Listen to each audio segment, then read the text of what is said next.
Are you going to be nice and quiet back there? Your head looks huge. What has happened to you, you massive polar bear? It's embarrassing. I'm a little bit out of breath from holding him up like that.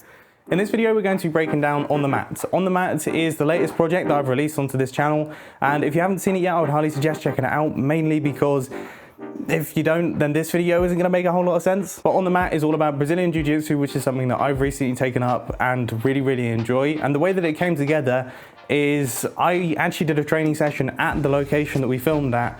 I saw those windows going down the side and I was like, that looks really cool. I really want to film a project here. So I got some friends together from my jiu-jitsu club and we kind of set up one morning, did jiu-jitsu for about 6 hours. So those guys were absolutely knackered and I put this shoot together. Now it was a bit of an interesting one for me because it was one of my first projects where I had full control over all of the scenes. So obviously normally we work on mini documentaries, which you kind of have to put together as things happen. So for example, a scene will just occur out of nowhere. You're following someone, you know, who is of interest, they're the subject of the documentary, and they start doing something that you think, oh, this is cool, this will make a good scene of the video, and then you kind of look around, you're like, right, where's the lighting best? What camera angles can I get here? And then you piece it together as it kind of occurs. And it's a tiny bit hit and miss in that sometimes there are just things out of your control that you wish could be different, but they can't be different because you can't say to the subject of your documentary, whoa, stop doing that thing that you're about to do. I'm just gonna set up some lights and move some things around. That kind of ruins the authenticity of them. So you just have to make things work. Whereas with a project like this, I was able to actually build scenes, direct people to do things, put up lights where I wanted to put up lights, and it led to it being a lot more stylistic than some of my recent projects. So I thought I would break down some of the looks that we went for. Now in terms of the overall feel of the piece, I was aiming for like a grungy, kind of aggressive, like, I don't really know how to put it into words. Like grungy and aggressive is probably the two best ways that I can put it. So we had contrasty lighting, that was kind of the main goal. I was using dirty vintage lenses, which really kind of helped to sell that look because there's so many imperfections in the lens, but it really suits the style of video that we were shooting. All of it was shot handheld, apart from a few movie gimbal moves, but even those are pretty aggressive. I was kind of running with the gimbal. So it was all shot to be as punchy and as I don't know if I could use that. That can't be the terminology. I can't use as the terminology, but that's, you know what I mean. Do you know what I mean? I don't know. I don't even know if I know what I mean. So the first thing I want to break down is this opening one right here. So you can see Dan, he's kind of prepping up, he's putting tape on his fingers. Then we do cut some high-paced rolling stuff. We're not going to be talking about that just yet. I want to talk about this section here, where Dan is kind of prepping up, getting ready to go. How did we create this look? So these windows here are the motivation for our light, but newsflash, yet none of that light from those windows was really reaching Dan's face. We got a tiny little bit of an edge light, that's about it. We definitely weren't getting this wraparound. So the thing that we needed to create was an extra light source that also looked natural with this. So I went for a big soft light. We created a massive source using diffusion fabric and then two 240 watt Falcon Eyes LED panels.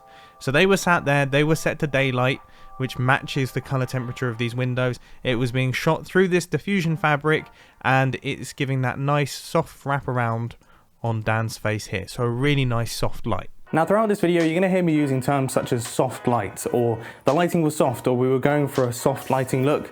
And you might be sat there a little bit confused as to what that means, because I mean that could mean anything. Is the actual light soft? Is it like an inflatable light or a teddy bear?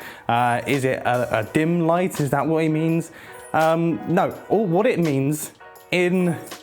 Okay, let's go over the mathematical term first. It sounds complicated, but it is the ratio of the size of the light compared to your subject. That is the softness of the light. Now, if you want the light to be soft, then you want a big light in relation to your subject. Okay, so right now in this scene right here, the subject is my head. Okay, my body isn't really the subject because that is out of frame. My head is the subject, and that means that I've got a decently big light compared to my head to get a nice highlight roll off, a nice roll off between the bright part of my face to the shadowy part of my face. Now, another thing that you might notice with this still is that he has got a very, very rich shadowy side to his face. How did we manage to achieve such a dark shadow on this side right here, because that wasn't natural. Okay, we've had to amplify that a tiny bit by making use of what's known as negative fill. Okay, negative fill. What on earth do I mean by negative fill? Is that just someone on set who is generally negative, just fill being... That's a cheesy joke. I can't put that in the video. Can I put that in the video?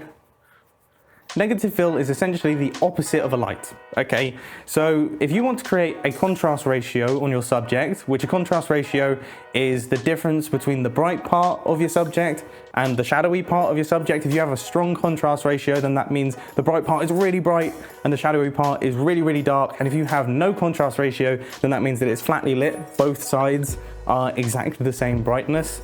If you want to create a contrast ratio, there's kind of three ways to do it. You can either add light, so put a big light there to brighten up the bright side, or you can get a dark piece of fabric or dark material and put it off to one side of your subject and actually remove light from your subject, or you can do a combination of them both. Dan is currently sat outside, you know, he's kind of on this bench.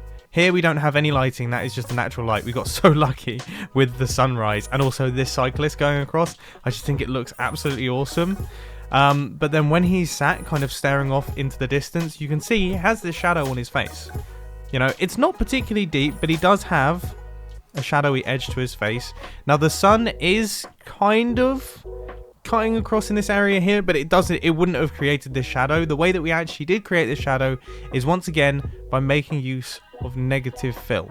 So I had Vicky and Josh holding up this sheet, creating negative fill on Dan's face. Now I think it's worth mentioning how important the lens choice was for this video, because as soon as I came up with this idea for this project, I knew that the lens that I had lying around is this Helios 44-2 and Schneider 2x anamorphic. As soon as I thought of the project, I thought of the lens, because that lens has so many imperfections and so many characteristics that just suit this sort of kind of dirty, grungy vibe that I was going for with the film. I still can't believe I'm sticking with it. But it's interesting, you know, when you're first starting out, the main thing that you focus on with lenses is just focal length. So you realize quite early on that an 18mm looks very different from an 85mm, and you can start making stylistic choices based on just that knowledge. And then you start to learn about aperture, and maybe certain scenes suit a shallow depth of field, whereas other scenes suit a slightly deeper depth of field. And then once you've mastered that, you can start looking into the characteristics of the lens as well. So for example, I have a set of Sigma lenses. In fact, I'm using a Sigma lens right now. And they're very sharp, they're very clinical, they kind of represent the world exactly as you see it, which works brilliantly for things like this, and for things where you don't want any strange weirdness from the lens, you just want it to be as is. But for projects like on the mat, you don't want everything to be represented perfectly, you want it to have some of that... What's wrong with my words today? I'm just gonna make these movements. You want it to have some of this. This is going to be passed around the internet, I think. Now, I definitely think one of the more interesting lighting setups of the film was this one right here. Probably because you might not have even realized there was actually a lighting setup involved. And that's kind of the goal. You want the lighting to look so natural that you don't even notice it. But this was actually shot on my drive. There are no lights on my drive. There's nothing. So we were completely pitch black, and we kind of had to start from there. So the first thing that I wanted to do is I wanted to create the feeling of a street light. So I wanted it to feel like there was a street light just out of frame, or I guess above the frame, shining down onto the back of Jack here. And that gives him that nice kind of warm backlight. He gets like a hot edge on the side of his face here and a hot edge going down his back. And then also that back fence right there, that wasn't being lit by this light here. So I needed to make sure that that was lit, because otherwise it looks like he's just floating in space, just working on his car, just out in outer space. So I needed to make sure that that back fence was lit. So I just grabbed an Amazon bar light, just a tiny little thing, and just shone some light onto that fence there. And that kind of puts him in place. It puts him in an actual location. And then to bring some color contrast into this scene, so a difference between the tungsten lights that I was using here and then the daylight that I was using over here, I just had Josh hold another Amazon bar light, and that was shining across like this. It gave kind of like a cooler edge to some of the things in his engine bay, but most importantly, it also lit up Jack's face. So, there we go. That was my breakdown of On the Mat. I hope that you enjoyed this breakdown. I hope that you enjoyed On the Mat. It was a very fun project to work on. I look forward to making more projects like that in 2020. That's kind of my goal, is to shoot more commercial style projects and more controlled projects, so I can really start focusing on creating stylistic lighting setups and just doing things with a little bit more purpose. Don't get me wrong though, I will still do mini documentaries because I love sharing those stories, and there's too many interesting people to not do mini documentaries on. Anyway, I hope you enjoyed, and I'll catch you in the next video. See ya.